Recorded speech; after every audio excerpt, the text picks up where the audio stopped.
Merhaba. Bugün ofis çalışanlarında anksiyete, kaygı, depresyon, moralsizlik hakkında konuşacağım. Aslında bütün mesele bizim o binlerce yıllık eski model beynimizle bugünün ultra modern ama bir o kadar da yapay plaza hayatımızın amansız kapışmasından doğuyor. Biz o plazalara, o camdan dev binalara veya açık ofislere girdiğimiz an daha kapıdan adım atar atmaz ruhumuzun daralması aslında bir tesadüf değil. İçimizdeki o doğal insan bu yapay düzene en baştan itiraz ediyor. İşin aslı şu: vücudumuzun bizi korumaya yemin etmiş inanılmaz hassas bir koruma kalkanı var. Ama sorun şu ki bu kalkan ofis hayatı denen şeyi henüz tam olarak tanıyamadı. Yazılımı buna uyum sağlayamadı. İçimizdeki o kadim mekanizma sadece iki temel komutu anlar: güvendeyim ya da tehlikedeyim. Eskiden bir tehlike olduğunda, yani fiziksel bir tehdit kapına dayandığında vücudun hemen savaş ya da kaç emrini verirdi. Adrenalin damarlarında boşalır, kalbin küt küt atmaya başlar. Kasların gerilirdi ki o sorunu ya fiziksel olarak çöz ya da oradan arkana bakmadan uzaklaş. İş bittiğinde, tehlike geçtiğinde ise vücut derin bir nefes alır ve gevşerdi. Sistem kendini kapatır, huzura geçerdi. Peki, bugünün ofis dünyasında neler oluyor? Patronun attığı o tek satırlık acil bak mesajı, müşterinin bitmek bilmeyen kaprisi ya da masanın üzerinde dağ gibi biriken hiç yetişmeyecekmiş gibi duran raporlar. Bunlar fiziksel birer yumruk değil belki, ama senin zihnin bunları hayati bir saldırı olarak kodluyor. Beynin içeride sürekli alarm çalıyor. Tehlike var, tetikte ol uyarıları sana bitmek bilmeyen bir saldırı altında olduğun hissini veriyor. İşte tam bu noktada o hapsolmuş hissi devreye giriyor. Vücudun bu baskı karşısında stres hormonu salgılamaya devam ediyor. Yani motoru deli gibi çalışıyor. Kalbin hızlanıyor, ellerin terliyor, vücudun savaşa hazırlanıyor. Ama sorun şu: kaçamıyorsun ve savaşamıyorsun. O masadan kalkıp gidemezsin. O ekrana bakmaya ve o cevapları yazmaya mecbursun. İşte o dışarı atılamayan, beğende hapsolup kalan bu devasa gerginlik birikince adı anksiyete oluyor. O geçmek bilmeyen kötü bir şey olacak hissi aslında vücudunun gün boyu maruz kaldığı o kapalı kalma ve stres altında ezilme durumuna verdiği doğal bir tepkiden başka bir şey değil. Bir de şu gerçeği görelim: biz doğanın bir parçasıyız. Toprakla, güneşle ve hareketle beslenen canlılarız. Ama modern yaşam bizi kutulara hapsetti. Sabah karanlığında bir kutuya, toplu taşımaya, servise ya da arabaya giriyoruz. Oradan çıkıp başka bir kutuya, yani ofise geçiyoruz. Akşam mesai bitince yine bir kutuya, eve dönüyoruz. Vücut bir süre sonra ben hapis miyim diye sormaya başlıyor. Üstüne bir de yaptığın işin somut bir karşılığını görmediğinde, yani elinle fiziksel bir şey üretmediğinde, o büyük boşluk hissi depresyona davete çıkarıyor. Beyin bir noktada yorgun düşüyor ve ben artık bu yükü taşıyamıyorum, dükkanı kapatıyorum diyerek fişi çekiyor. İşte o isteksizlik, o hayattan elini eteğini çekme ve hiçbir şeyden tat alamama hali aslında ruhunun sana verdiği ağır bir moladır. Bunun sendeki karşılığı ise maalesef derin bir anlamsızlığın içine düşmektir. Sanki dev bir makinenin işe yaramaz bir dişlisiymişsin gibi hissetmektir. Ofis çalışanlarını bu çıkmaza sürükleyen sebepleri şöyle bir detaylandırayım. Belirsizlik ve beklenti. Yarın ne olacak? Acaba bu rapor beğenilecek mi? Müdür o maili neden öyle sert yazdı? Gibi ucu açık binlerce soru zihnini sürekli kemirir. Belirsizlik kaygının en sevdiği yakıttır.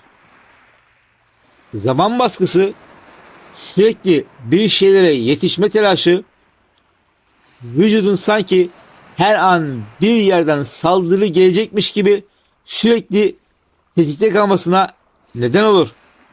Zamanla yarışmak ruhu yoran en büyük maratondur.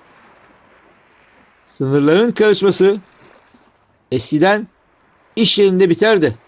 Şimdi telefon cebimizde. Ofis aslında yatağımızın içine kadar girmiş durumda. İşten eve gelince bile maillere bakmak veya hafta sonu iş düşünmek beyninin o hayati dinlenme tuşuna basmasını engeller. Zihin hiç tamam güvendeyiz, dinlenebilirsin diyemez. Hareketsizlik ve yapay ışık. Tüm günü floresan ışığı altında sandalyeye çakılı geçirmek vücut kimyamızı bozar. Unutma, mutluluk hormonu olan serotonin hareket ve gerçek gün ışığıyla doğrudan ilgilidir. Güneşi görmeyen vücut yavaş yavaş karanlığa gömülür. Sosyal yalnızlık. Aynı ofis içinde saatlerce yan yana olup sadece işle ilgili konuşmak insanın en temel ihtiyacı olan o sıcak bağ kurma duygusunu zayıflatır. Kalabalıklar içinde yapayalnız kalmak moralsizliğin en gizli sebebidir. Peki bu çıkmazdan nasıl sağ çıkarız? Gel bunun bir çaresini birlikte bulalım. Gerçekçi olalım. Hadi istifayı bas. Sahil kasabasına yerleşip domates yetiştir demek kolay. Ama çoğumuzun böyle bir maddi lüksü yok. O yüzden bu sistemin içinde, bu şartlar altında ruhumuzu nasıl diri tutarız? Ona odaklanmamız lazım. Şunları denersek gerçekten nefes aldığımızı hissetmeye başlarız. Zihinsel şalteri kapatmayı öğren. Bu işin en büyük hilesi, en temel kuralı budur. Ofis kapısından çıktığın an ya da evden çalışıyorsan o bilgisayarı kapattığın o saniye zihinde de o dosyaları kapatman lazım. Şu an bunu düşünsem de o rapor bitmeyecek. Sadece benim akşamı mahvedecek demeyi kendine bir emir gibi öğret. İş hayatı senin hayatının sadece bir parçası, tamamı değil. Sen o masadan ve o ünvandan ibaret değilsin.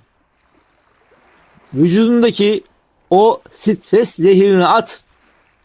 Madem gün boyu o stres enerjisi vücudunda hapsoldu, onu bir şekilde tahliye etmen lazım.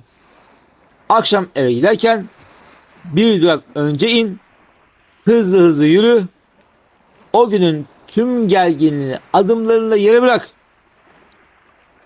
Fiziksel hareket beynine bak, tehlikeden uzaklaştık, hareket ettik ve sonunda kurtulduk mesajı gönderir. İnan bana, bu en pahalı ilaçtan bile daha etkilidir. Sınır çizmek senin en doğal hakkın. Hayır demek bir kabalık veya işten kaçmak değil, bir ruhsal savunma sanatıdır. Her şeye yaparız, hallederiz dersen kendi ruhundan borç alıp başkasına verirsin. Bir gün gelir, o borcu ödeyemezsin ve tükenirsin. Kapasiteni bil ve nazikçe ama kararlı bir şekilde sınırını çiz. Mesai bittiğinde bildirimleri kapatmak bir lüks değil, hayati bir ihtiyaçtır. Küçük, insani kaçışlar ve mikro molalar oluştur. Ofiste sadece bir iş makinesi gibi davranma. Bir arkadaşınla işle alakası olmayan bir konuda dertleş.